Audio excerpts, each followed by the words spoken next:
देख रहे हैं टाइम इंडिया टीवी नेटवर्क और मैं जुबैर मलिक। और हमारे साथ स्टूडियो में एक खास मेहमान मौजूद है जो कि दिल्ली कांग्रेस कमेटी से हैं, रोहित कराड़ा जी। आइए उनसे मुलाकात कर लेते हैं। सर, आपका स्टूडियो में स्वागत है। धन्यवाद। सर, जैसे कि किसानों के लेकर के अभी 3 बिल पास किए हैं जो कि दोनों सदनों से पारित हो चुके थे और कल राष्ट्रपति जी ने भी इस पर मोहर लगा दिया और वो कानून बन गया। तो उसे लेकर के किसान बड़ा प्रदर्शन कर रहे हैं, तो उसको लेकर के आपका क्या कहना है? देखिए, मैं ये कहूँगा जुबैर मलिक भाई, किसान हमारे देश की आत्मा है। जी जी। किसान हमारे देश की शान है, आन है, बान है और हमारे देश का अन्नदाता है।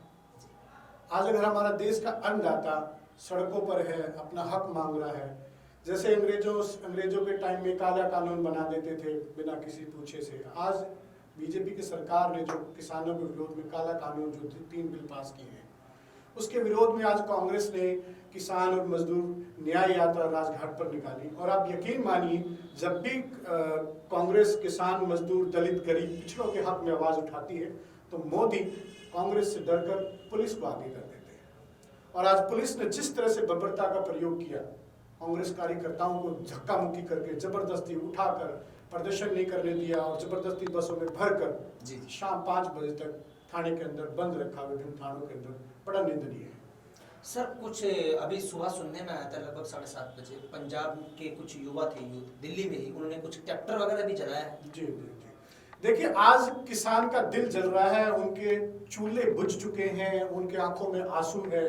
जो छोटा किसान है, जो आज आप देखिए, अगर मंडी खत्म हो जाएंगी तो जो छोटा किसान है जिसके पास साधन नहीं है, वो दूर दराज जाकर अपनी सब्जी, अपने अनाज, अपने अन्न को कैसे बेचेगा, अपने घर को कैसे चलाएगा। आज उन्होंने पूरी तरह से किसान को पूंजीपतियों के ऊपर निर्भर कर दिया। उन्होंने जो न्यूनतम जो एक समर्थन मूल्य था वो भी हटा दिया और जो एक बिचौलिए लिमिट तक उनका वो खरीद सकते थे अन्न सब्जियां, वो भी हटा दी। आज बिचौलिया उनके पूरी खरीद कर उनको जमाखोरी करके जब वो उनकी डिमांड बढ़ जाएगी तो उसको महंगे दामों में बेचेगा। उसमें हमें भी नुकसान है और किसान को भी नुकसान है। सर, सवाल ये है, मेन मुद्दा, सरकार तो कह रही है कि हमने एमएसपी को रखा है, एमएसपी पे ही फसल खरीदी जाएगी, लेकिन सरकार का जो कहना है वो साफ है कि जो फसल पहले सिर्फ मंडी के अंदर बेच सकता था किसान, अब वो मंडी के बाहर भी अपने उचित दाम पर बेच सकता है। ये एक बहुत बड़ा मुद्दा। नहीं, कहाँ बेच सकता है? मैं आपसे ये पूछना चाहूंगा, कहाँ बेच सकता है? पूंजीपतियों को, जमाखोरों को। कौन खरीदेगा सब्जी मंडी से बाहर? जमाखोर खरीदेगा। नेचुरली ये स्वाभाविक है और वो उसको जमाखोरी करेगा। देश के अंदर भ्रष्टाचार बढ़ेगा, देश के अंदर महंगाई बढ़ेगी, किसानों को नुकसान होगा, मुझे और आपको नुकसान होगा। सर, एक सबसे बड़ा सवाल ये है कि जो किसान हैं पंजाब और हरियाणा में लघु उद्योग वाले किसान हैं, बाकी यूपी वगैरह में, बिहार में, वहाँ बहुत छोटी जोत वाले किसान हैं, किसी पे 5 बीघा, किसी पे 10 बीघा जमीन होगा। लेकिन जो आपका बिहार है, वो माफ़ी चाहूँगा, जो आपका हरियाणा और पंजाब है, वहाँ के किसान कृषि पर ही निर्भर है, तो वहाँ के किसान ज़्यादा प्रोटेस्ट कर रहे हैं। ऐसा क्यों सर? मैं आपको बताना चाहूँगा जुबैर भाई, मैं बेसिकली हरियाणा से बिलोंग करता हूँ, जो मेरे पूर्वज, मेरा घर है, पुश्तैनी घर है, और मैं भी एक किसान परिवार से हूँ। मेरे पास भी थोड़ी सी ज़मीन है जिस पे मेरे परिवार खेती करता है। इसलिए क्योंकि किसान और हरियाणा और पंजाब बेसिकली कृषि प्रधान है। वहाँ पर 80% लोग गाँव में रहते हैं, खेती करते हैं और उनकी रोजी रोटी कायम है। जब उनकी रोजी रोटी जाएगी तो वो आप यकीन मानिए, वो तो रोएंगे, चिल्लाएंगे, पीटेंगे, क्या करेंगे आप बताइए। आज वो सड़कों पर है, आज रो रहा है। आप आज देखते किसान कैसे छाती पीट रहे थे, कैसे उनकी क्या दुर्दशा आज सरकार ने कर दी। जबकि हमेशा, सर माफ़ी चाहूँगा, सरकार का साफ कहना है कि ये हम किसान हित में कर रहे हैं, किसानों की आय दोगुनी करने के लिए ऐसा कर रहे हैं, कि सरकार का कहना है, मेरा कहना नहीं है, सरकार का ऐसा कहना है। अगर सरकार का कहना है कि वो किसानों की मैं आपसे पूछना चाहता हूँ, आज का किसान बड़ा अवेयर है, बड़ा समझदार है, उसको मालूम है उसका अच्छा और बुरा क्या है। अगर ऐसा है तो आज किसान सड़कों पर क्यों है? आज किसान क्यों रेल की पटरियों पर रात को भी सो रहा है, सड़कों पे प्रदर्शन कर रहा है? क्यों कर रहा है? लेकिन अभी 2 दिन पहले की बात है, ट्वीट भी किया था जिस पर हमारे प्रधानमंत्री जी ने कि कुछ फसलों का एमएसपी बढ़ा दिया गया है, जैसे गेहूं पर, चने पर, इन पर एमएसपी बढ़ाया गया है। तो किसान का जो मेन झगड़ा है वो एमएसपी को लेकर के। एमएसपी को लेकर ही नहीं, मैं आपको बताना चाहूंगा मंडियों को लेकर भी है। आप समझिए, जो छोटा किसान है जिसके पास 1-2 बीघा जमीन है, वो थोड़ी सी फसल को लेकर अगर मंडी खत्म हो जाएंगी तो वो कितनी दूर, अगर उसको दूसरे शहर जाना पड़ेगा, वहां रुकना भी पड़ेगा सब्जी, ये तो है नहीं कि जाते कहीं बेच देगा, किसको बेचेगा, किसको ढूंढेगा वो। आज उनके पास एक मालूम है कि यार फला मंडी के अंदर चेत्रा मंडी है, नजफगढ़ मंडी है, अनाज मंडी है या सब्जी मंडी है, मैं वहां जाकर अपनी सब्जी अपनी फसल बेच सकता हूं, उसको मालूम है। जब मंडियां ही नहीं रहेंगी तो छोटा किसान कहाँ जाकर अपनी सब्जी और अपनी अन्न को बेचेगा? मेरा सवाल ये है। सर बार बार जो बात है वो यही है, सरकार का बार बार एक ही कहना है कि हम एमएसपी ख़त्म नहीं करेंगे, मंडियां ख़त्म नहीं करेंगे, लेकिन हाँ लोगों को मतलब जितने भी, कोई चाहे वो उद्योगपति है कोई भी हो, उन लोगों को अपनी फसल, आप लोग किसान मतलब फसल बेच सकते हैं उचित दामों पर, इसलिए मतलब ओपन मार्केट, खुला व्यापार। मैं आपसे पूछना चाहूंगा, क्या टाटा खरीदने जाएगा 1-2 बीघे की सब्जी किसानों से, या अंबानी जी जाएंगे या अडानी जी जाएंगे? कौन जाएंगे? ये सब्जी खरीदने नहीं जाएंगे। ये किसान की, जो छोटे किसान हैं, बड़े किसान हैं, उनकी जमीन को कॉन्ट्रैक्ट बेसिस पर, लीज पर लेकर खेती करेंगे। क्या आज एक छोटा किसान इतना काबिल है कि वो मोदी से, अडानी से, अंबानी से कंपटीशन कर सकता है खेती के अंदर? मैं आपसे पूछना चाहता हूँ, नहीं कर सकता, तबाह हो जाएगा, बर्बाद हो जाएगा।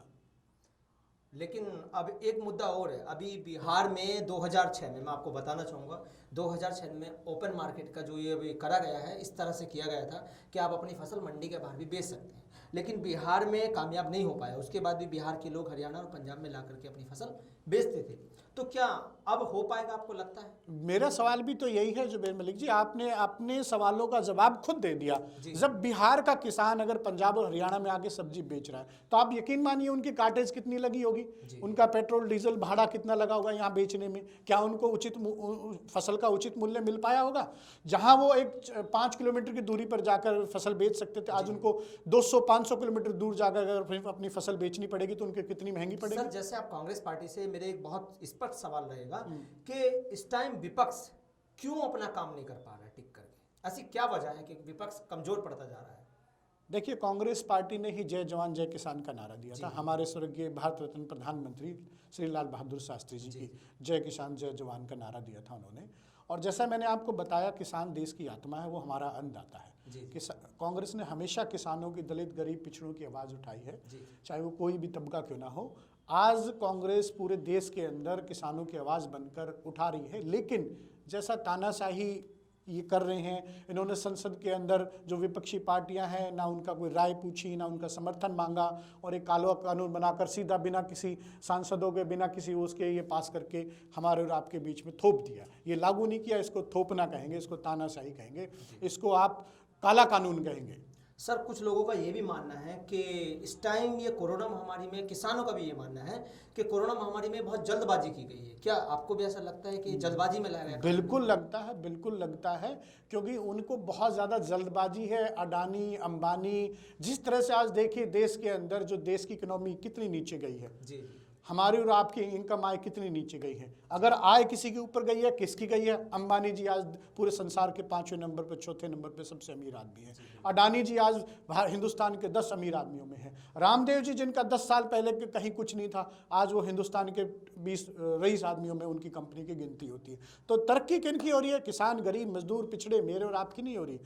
तरक्की हो रही है, अंबानी जी तरक्की कर रहे हैं, अडानी जी तरक्की कर रहे हैं, रामदेव बाबा तरक्की कर रहे हैं। तो ये जो कानून लाया गया है, ये किसानों की तरक्की के लिए नहीं लाया गया, ये तरक्की के लिए लाया गया है। अंबानी जी, अडानी जी और रामदेव जैसे जो उद्योगपति हैं, उनकी तरक्की के लिए ये बिल पास किया गया। सर इस समय एक बेरोजगारी का भी बड़ा मुद्दा चल रहा है। इस टाइम लोग बड़े, मतलब बहुत बड़े पैमाने पर लोगों की नौकरियां चली गई, चाहे वो प्राइवेट सेक्टर की बात कर ले, गवर्नमेंट सेक्टर की बात कर ले, लेकिन गवर्नमेंट में इतना नौकरी नहीं गई होगी, लेकिन प्राइवेट सेक्टर की तो नौकरी चली गई है। तो उन लोगों के लिए सरकार क्या कुछ कर रही होगी इस समय? अब ये मैं भी आपके द्वारा ये सरकार से सवाल पूछना चाहता हूँ। जब मोदी जी 6 साल पहले आए थे, 6 साढ़े 6 पहले, तो उन्होंने ऐसे सजीले सपने इस हिंदुस्तान को दिखाए थे कि अगर मोदी जी आ जाएंगे तो सारी सीमाएं सुरक्षित हो जाएंगी, दुश्मन अपने घर के अंदर छिपके बैठ जाएगा, 56 इंच का उनका सीना है, और नौकरियां 1.5 करोड़ से ज़्यादा हर सालाना नौकरियां युवाओं को मिलेगी, हमारा रोजगार बढ़ेगा, काला धन वापस आ जाएगा स्विट्जरलैंड से और मालूम नहीं कहाँ कहाँ से सारा काला धन वापस आ जाएगा, देश के अंदर खुशहाली छा जाएगी, देश के अंदर शांति अमन छा जाएगी।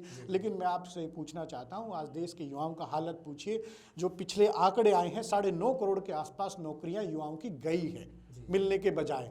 आज किसान के साथ साथ अगर इस देश का युवा भी आत्महत्या कर रहा है, जिस देश का किसान आत्महत्या कर रहा है, जिस देश की आत्मा आत्महत्या कर रही है, तो समझिए उस देश का क्या हाल होगा। सर, जैसे कि आप यूथ का चेहरा भी है, अब बिहार में हाल ही में चुनाव आने जा रहा है विधानसभा का, तो क्या आपकी पार्टी की स्ट्रेटजी होगी, वहाँ पर अलायंस करने जा रही है या अकेले दम पे चुनाव लड़ेगी इस बार फिर से? देखिए, ये तो पार्टी हाईकमान तय करेगा। जी जी। में भी शायद जैसी संभावनाएं आ रही हैं, महागठबंधन के साथ कांग्रेस पार्टी मजबूती से चुनाव लड़ने जा रही है, और जो देश का युवा, गरीब, पिछड़ा, मजदूर, दलित, शोषित जिस तरह से अपने आप को उपेक्षित महसूस कर रहा है, वो आज कांग्रेस पार्टी के साथ है, क्योंकि उनको मालूम है देश के अंदर कोई भाईचारे की मिसाल है, जिसने देश को शांति से, प्यार से, स्नेह से बांध के रखा है, सभी समाज को, सभी धर्मों को साथ लेकर चली है, तो सिर्फ और सिर्फ कांग्रेस पार्टी है। ठीक है सर, आपने हमें इतना वक्त दिया, आपने हमारी स्टूडियो में आए, आपका बहुत बहुत धन्यवाद। हमारे साथ मौजूद थे इस टाइम कनाना जी, जिन्होंने हमें अपना कीमती वक्त दिया, उसके लिए बहुत बहुत धन्यवाद। आप देख रहे हैं टाइम इंडिया टीवी नेटवर्क। ज़्यादा खबरों के लिए हमारे साथ बने रहिए। बहुत बहुत धन्यवाद जुबैर मलिक।